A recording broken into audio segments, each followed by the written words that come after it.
ایک مرتبہ ایک بہت ہی گناہ گار، اپنے زمانے کا مانا ہوا فاسق و فاجر شخص ایک جنگل کے قریب سے جا رہا تھا کہ اس نے ایک آدمی کو دیکھا جو اپنے سامنے زمین میں ایک سوکھی ہوئی ٹہنی دبائے ہوئے بیٹھا تھا اور اللہ تعالیٰ کی عبادت کر رہا تھا۔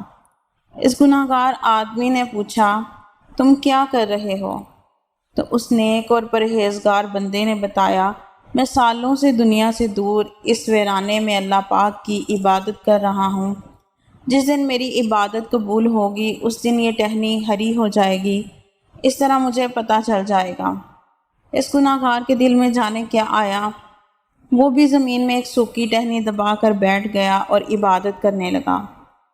تھوڑی ہی دیر بعد کہیں سے ایک آدمی کی مدد کی پکار آئی اور پکارنے والے نے نقاہت بھری آواز میں پانی مانگا۔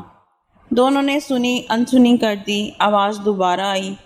3-4 مرتبہ کی پکار کے بعد گناہ گار نے نیک شخص سے کہا، میں تو ابھی بیٹھا ہوں، تمہیں کتنا ہی عرصہ ہو گیا ہے، تم ذرا اٹھ کر اسے پانی تو پلا دو، میں ابھی بیٹھا ہوں، اٹھنا نہیں چاہتا۔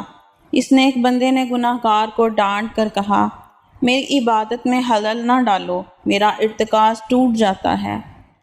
جب مدد کی پکار مسلسل آتی رہی تو گناہ گار سے رہا نہ گیا، اس نے اپنی جگہ چھوڑی اور پانی پلانے چلا گیا۔ جب تھوڑی دیر بعد واپس آیا تو اس نے دیکھا کہ اس کی ٹہنی ہری ہو چکی تھی اور اس نیک بندے کی ٹہنی ویسی کی ویسی ہی تھی۔ وہ تو رب ہے جس کی چاہے توبہ قبول کر لے۔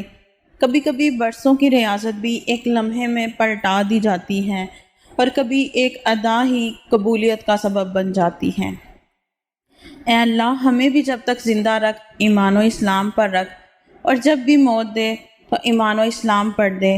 آمین ثم آمین یا رب العالمین۔